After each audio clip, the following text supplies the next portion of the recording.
Okay, this week, before we jump right into rates, let's start with India. Right in the middle here. Let's start right in the middle. Look at that.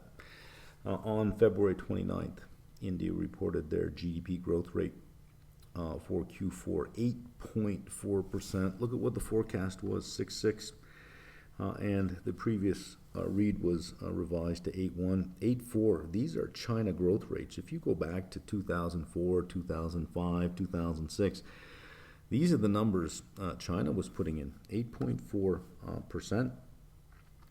Here is the Sensex at the top, and beside it is the Nifty 50. You are looking at, I've got a one-year chart up just so you can see the one-year return, 23.4% on a one-year return. The Nifty 50, 27.19. All-time highs on the Sensex at these levels. You're hitting all-time highs on the Nifty 50 at these levels as well. And here is the Indian rupee. This is a 5-year chart. We have an exchange rate down here, $1 would buy 70. We're all the way up to 82.85. And I'll show you a longer term chart of the rupee. And then we're going to look at INDA. And we're going to see what it invests in. It is the most liquid ETF. It's an iShares ETF for investing in India.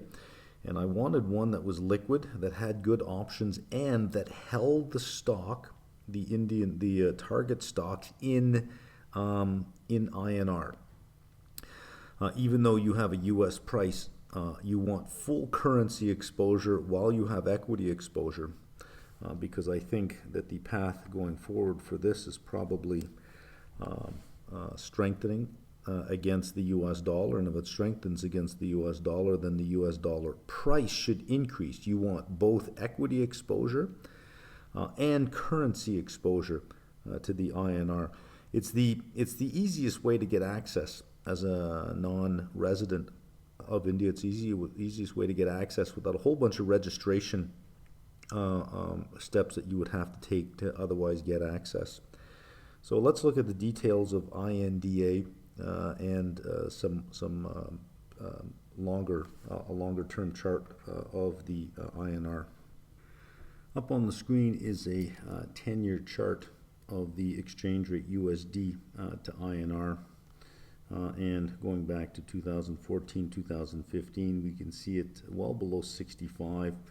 Then from about, what do we got, 2018, pretty much all the way through to about December 15, 2021, in that roughly about 3-year period, fluctuated in around 70 to 75, and we're all the way up to 82 at this point. Let's look at the fact sheet here for INDA. Look at its performance. Total return, 1 year, 17.49%. Your 3-year, your 5-year, your 10-year return, that's even a very respectable 10-year return, 8.5%. We scroll down, 9 billion on assets under management, fairly large, nice and liquid. The options have about a 15-cent spread, 10 cent to 15 cent spread at the money. If you go out to 49 days, let me just open my iPad here, and I'll give you for INDA, let's go out to go 47 days, April 19th, at the money options. The 52 put is 85 to 95 cents. Put a bid in there of 90 in the middle of the spread, you'll probably get it. So with the 10-cent spread going out 47 days, it's fairly liquid, so you can use the options in your favor. The downside here, it's got 136 holdings. It's not much of a payer. The 30-day SEC yield, 0.39%. You're certainly not holding it for the distributions. Let's just go right to here, 0.65% on the expense ratio. That is a sort of the downside. I believe Franklin Templeton has an India ETF with an expense ratio below 0.19, but assets under management are like 200 million. It's small, it's not as liquid, and I didn't look up any options, but with 200 million assets under management, those options aren't going to be very liquid at all. So you lose that benefit. I mean, with judicious use of the options, you could probably recover that management fee rather easily. With selling a couple of puts over the course of the year, you could probably recover the management fee. So even though Franklin Templeton is lower, because you don't have the puts, you lose some optionality, and I don't mean that as a joke. You lose some flexibility in what you can do. Here is the prospectus, a section of the prospectus talking about currency risk. You want to know whether or not they hedge out the currency or whether they accept currency risk. The ETF is denominated in US dollars with full currency risk. It's because the fund's NAV is determined in US dollars. The fund's NAV could decline. Let me zoom in on that a little bit more so we have a better look. The fund's NAV could decline if the currency of a non-US market in which the fund invests depreciates against the US. I don't know that there's a lot of depreciation in the INR, given that fantastic growth rate. In fact, it has strengthened over the last little while. I think since September, October, it has strengthened. That if it can return back to the 70 to 75 range from 82, you get a nice boost on return just from the INR. So when you're buying this ETF, you are in essence buying a structured product, right? You're long 136 stocks and you're long the INR at the same time. Let's see. Or if there are delays and limits on repatriation. Currency exchange rates can be volatile and can change quickly and unpredictably. As a result, the fund's NAV may change quickly and without warning. Well, that's currencies, right? So if you have a longer term view on the rupee, if you think, well, maybe it can probably get back to its 70 to 75 range it was pre-pandemic, from 82.85 down to 70. That's a significant percentage. And we're, I think, at the beginning of India's decade. I can remember back in 2004, 2005, people talking about investing in China and everyone talking about the price. And China still had lots of room to run. I think India is there now. I don't know that I would be too concerned about elevated prices. If you can get both a continued strength in earnings out of Indian companies along with a strength in the INR, which if you're getting foreign direct investment flowing into the country, it is going to bid up the price of the INR. That is without question. I think you can get a nice China-like returns over the next 10 years. It would be like revisiting China in 2003, 2004, before it really started, just as its entry into the World Trade Organization started to demonstrate what it could be. I think India is there for at least the next 10 years. And if you have an infrastructure build-out, like the way you had in China, copper goes along for the ride. Also, the biggest trading partner, I think, for raw materials for India, if you're thinking about infrastructure, much like it was for China, would be Australia. So the Australian dollar would be a natural long position, and Australian, maybe even the Australian equity market, because it's so heavily skewed towards materials. I think the combination of those two, if you're looking for international exposure, a long India equity exposure with the currency risk and a long Australian exposure to materials with the Australian dollar exposure, I think is a nice setup. Let's just go back to the fund here, and if you look at the weightings, there is a concentration. You're almost 19% of the ETF in the top three. If you look at the holdings of INDA, it's really heavily skewed towards banks and technology. So you do have to understand that you're going to have sector concentration risk here, and that there is some concentration risk in that the top three represent 19%. And of course, you also have the currency risk with INR. So there's no shortage of risks that you can list off. Much like going back to 2003, 2004 with China, there was no shortage of risks that you could list off, but it ended up being a great investment.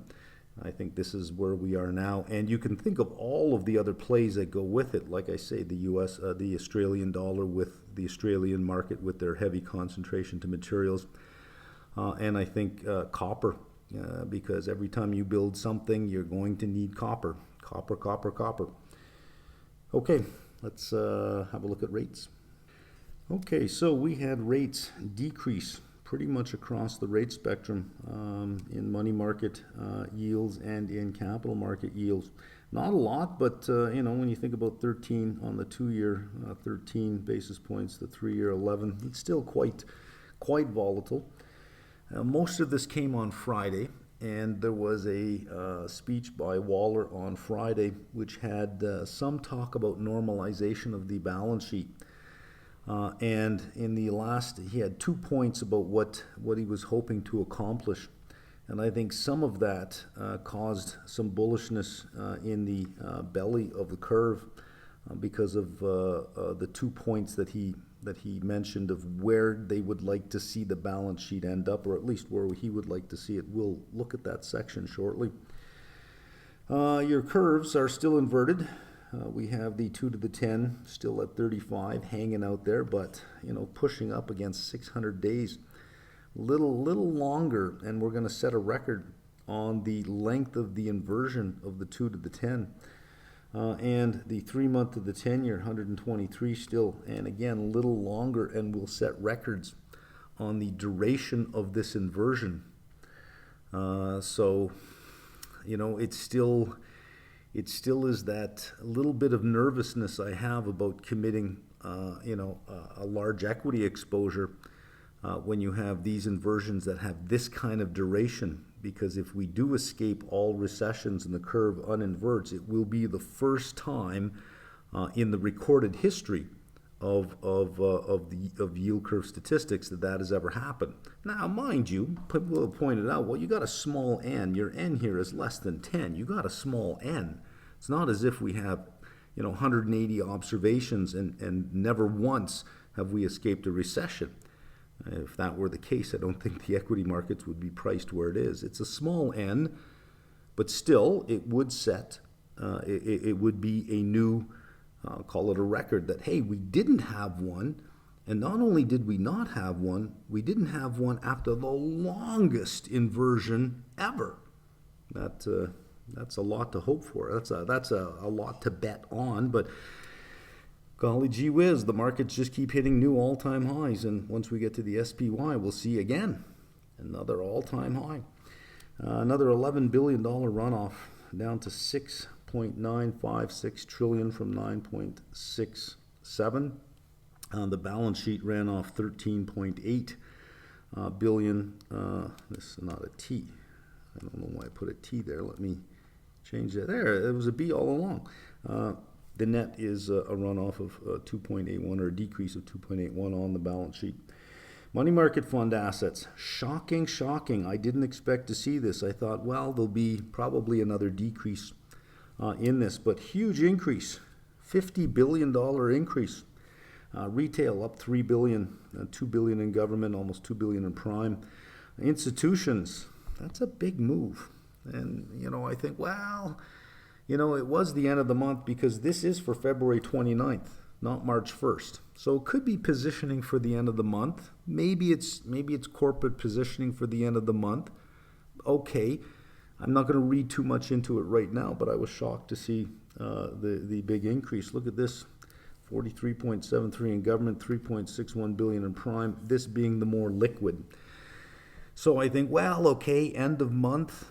The increase favored the most liquid. Maybe that was just to window dress for the end of the month or position for the end of the month, and it will reverse. So I'll withhold my opinion till next week. But if we get another big jump next week, then we have to think, what are institutions feeling or seeing that nobody else is seeing or feeling?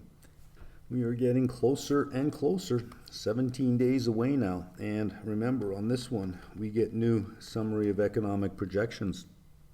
Will there be fewer than 3 rate cuts? Will be there more than 3 rate cuts penciled in?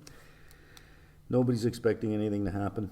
96% firmly at 0. We go to June 12th. and the probability of 2 or more cuts have dropped from 14.8 to 10.5, which I think is the right direction.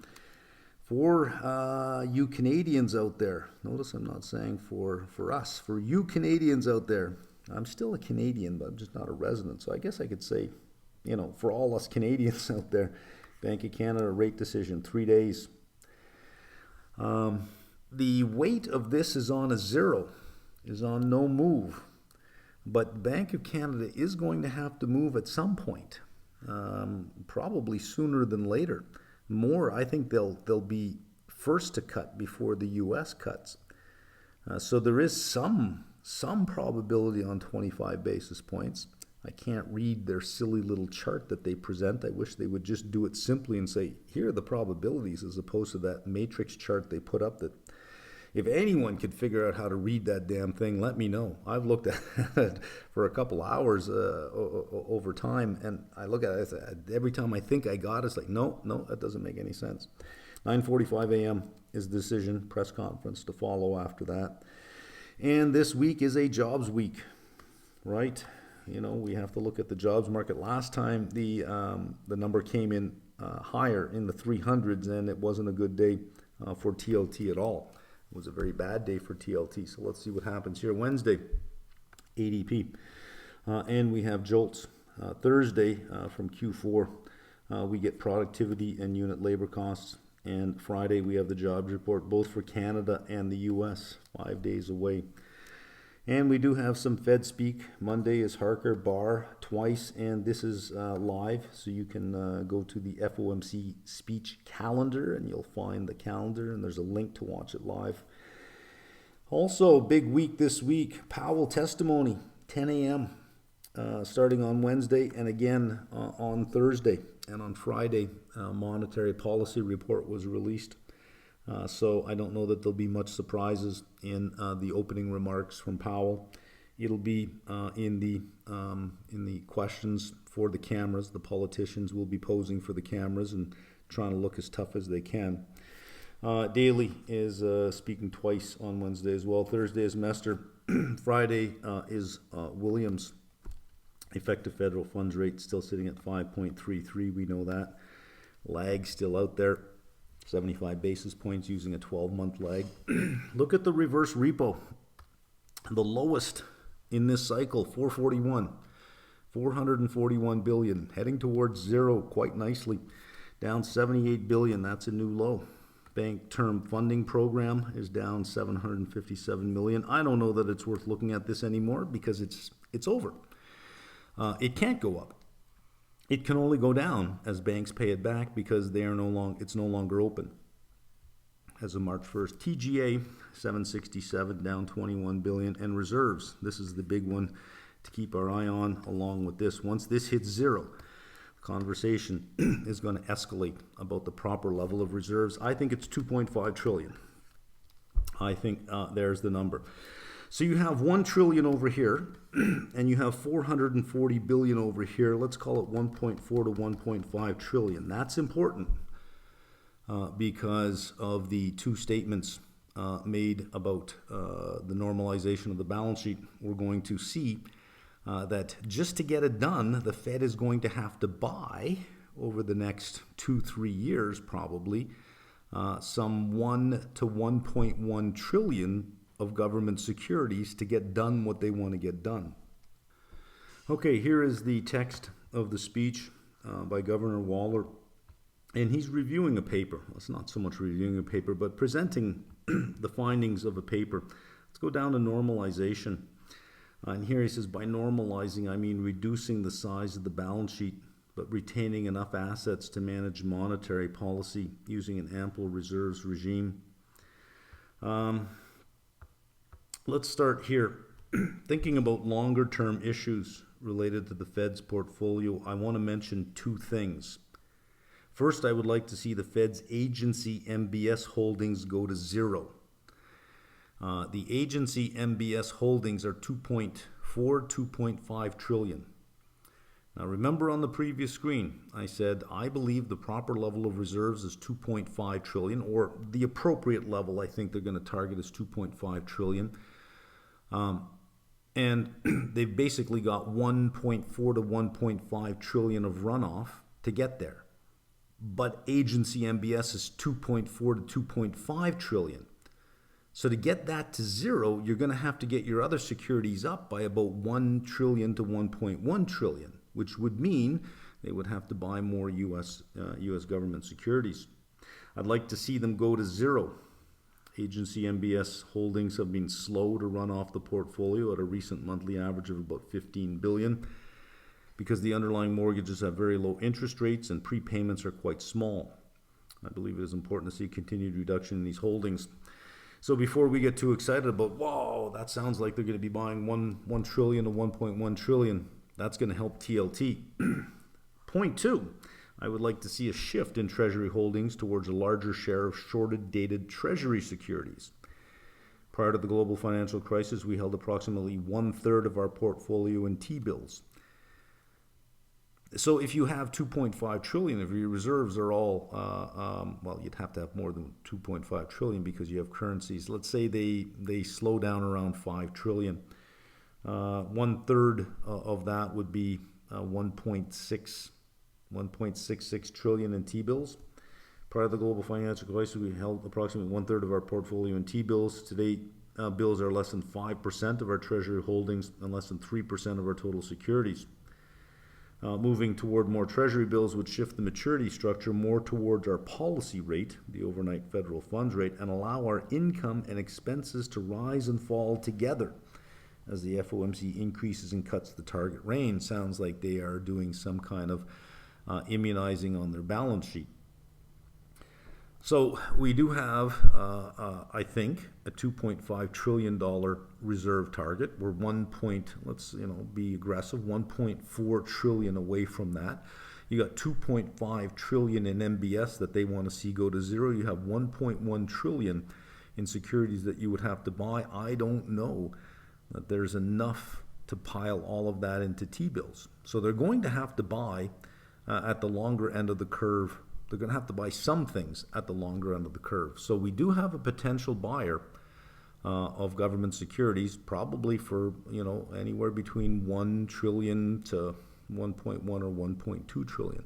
The March 20th meeting is going to be very interesting because Powell specifically said that is where we will begin to discuss the pace at which we run things off. And I think somewhere up here there is a discussion about that. As the Federal Reserve continues its QT program, I support further thinking about how many more securities to redeem. We have an overnight reverse repurchase facility with a take-up of more than 500 billion. While it's less than 500 billion, it's now down to 442. When he gave the speech, the number he had was the Thursday closing, which was over 500 billion. The Friday closing dropped significantly. And I view these funds as excess liquidity that financial market participants do not want. So this tells me we can continue to reduce our holdings for some time. Implicit in that statement is that once it gets to zero, there is no excess liquidity. It's saying, I view these funds as excess liquidity that financial market participants do not want. Once it's zero, you cannot make that assumption, which means you're going to have to start really planning the taper of QT. And he does say that at some point in here, Chair Powell has noted that the FOMC will begin to discuss slowing our redemptions at our FOMC meeting this month, which will help us transition into whatever definition of ample we deem appropriate. Says the God Kings of Finance, whatever definition we deem appropriate. Wow. Changing our pace of redemptions will occur when the committee makes a decision to do so, and the timing will be independent of any changes to the policy rate target. Balance sheet plans are about getting liquidity levels right and approaching ample at the correct speed. They do not imply anything about the stance of interest rate policy, which is focused on influencing the macroeconomy and achieving our dual mandate. So we'll see how the SCP plays out in March. We will see, obviously in the press conference, you got a speech like this, obviously in the press conference, there's going to be lots of questions about the balance sheet. I think it's going to be another interesting meeting. Okay, real rates, not much to see here. Upward sloping curve on the real rates. All of them have come down in line with the drop in nominal rates. Very little move in our break-even rates, fairly stable. I think the Fed likes that, looking ahead, saying, well, inflation expectations are well anchored. We've got that job solved. In fact, they never really lost their anchor that much.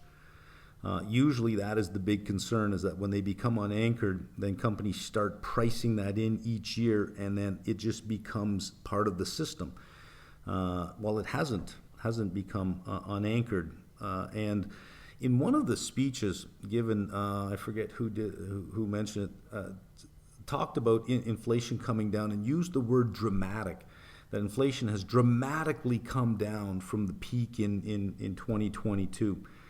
So they're using that language. That language isn't just something that one person made up. That language is probably in that room, the dramatic pace at which it increases. I don't think we're that far from some committee members being convinced that inflation is well under control. I don't think we're that far away. In fact, I think that maybe even in this meeting with the summary of economic projections, it wouldn't surprise me if we got more than 3 rate cuts put in. Maybe you start seeing 4 put in. Let's look at Fed funds futures. I still think a long December Fed fund futures makes a lot of sense because market is pricing 72 basis points of cuts. The Fed is at 75 basis points. Little changed, the implied rate increased by 2 basis points for the end of June, 1 for the end of September, 0.5 for the end of December, week over week. Not much to see here, 72 versus 75. I think it makes a long December Fed funds futures a very low risk bet. TLT had a good week. In fact, TLT had a good Friday. Right here, we started over here and ended over here on Thursday. It was only the Friday that really saved us. 0.64, SPY 0.95, another ATH on that one. IVP, pretty much non-existent. Week for 13 weeks, 0, it's 0. The 3 is still the 3, 7's a 7, unchanged. There's some premium in there, but it's not a lot of premium. I still think that selling the 93 puts, even being aggressive and selling the 94 puts, makes a lot of sense. It's held that ground. I mean, every time it starts heading towards 93, you're seeing solid support down there. I think the 93s make a lot of sense. On any weakness down, the 93s make sense. You have a couple of risk events next week. You have Powell on the Hill twice. I think the first day is the riskier day. The second day is a lot of grandstanding, and I think most of what Powell can say was said in the first day. And then you have the jobs report. You get a strong jobs report. You could see a move down to 93. I would be looking at those 93 puts on any increase in implied volatility on the way down. The increase in the premium, I'd be comfortable selling 93 puts. 30-year fixed rate mortgage, 6.94. That is increasing our spread 269. Spread increased by 12 basis points. OAS. Now this is really curious, and I wonder if it has something to do with the equity market being so strong that participants in fixed income say, I want a bit of that, but I don't want to leave the fixed income regime, so let me find some fixed income that will behave more like equities. Look at this on the CCC. CCC or lower. Spreads contract 26 basis points to 8.8, a contraction of 2.87, but look at the increase in the spreads and everything else. IG and high yield index both increased, AA and BBB and BB both increased, but the lower you went in quality, you got all the way down to CCC, you actually had a contraction. Now, I don't know enough about how these are tracked. I don't know if potentially you're looking at some illiquidity issues in here that make it seem like there was a contraction. But it's always, I mean, from week to week to week, it always seems to be fairly consistent with everything else, that this is out of line. That if you were thinking that everything is fine, everything is great, things are going to be fantastic, you would reach for lower quality. If you are a credit investor, if you think that the economy is simply going to get better, spreads would contract, you would then reach for lower quality and longer spread duration. I just find that very odd. If anyone can illuminate that sort of oddity there, that's triple C. The worst of the credit spreads would contract, almost 3%. While you're getting double A's over here, spreads widening by 10%, the IG index widening by 7.5%, triple B 6.9, double B 7.41, but a contraction of 3% the other way. Interesting. Anybody got any ideas out there? Because credit's not really my thing. And especially once you get into triple C or lower, you really got to know what the hell you're doing. You got to know what you're doing, and I've never gone there. Is there a measurement issue that maybe I should be aware of there? New home sales for January, month over month, up 1.5%. House price index up 0.1% month over month, up 6.6% year over year, going to the better Case-Shiller for December, negative 0.3. October still is the record. November gave back a little. December gave back a little more. November is still the record high on the Case-Shiller, with mortgage rates pushing up from 6.5, 6.6 back to 7. October may be in place for quite some time. 6.1 year over year. That's still pretty impressive. 6.1% year over year. Pending home sales for January, month over month, down 4.9%. Mortgage apps February 23rd, and another negative number, down 5.6%. Probably responding to this, pushing up against the 7 mark again. Now this is all blank in here because I was going to put the SIFMA data in here for the issuance for corporate bonds over the month of February, but it is not available yet. So next week I will have that chart in there. All right, let's look at SPY.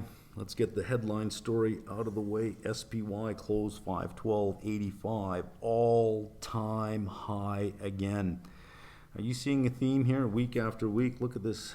Look at the slope here, and look at the tightness of that channel. Look at that. Look at that. Forward 4-quarter operating earnings.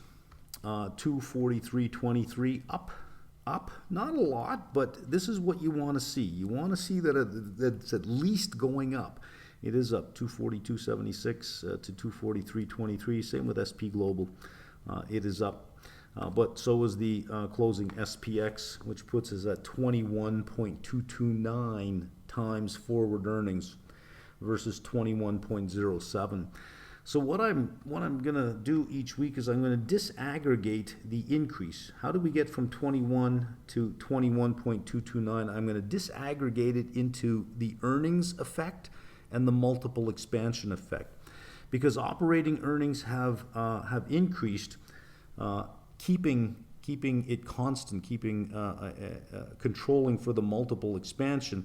That would have led to a decrease in the multiple 0.045. So in other words, instead of 21.07, it would have been 21.025.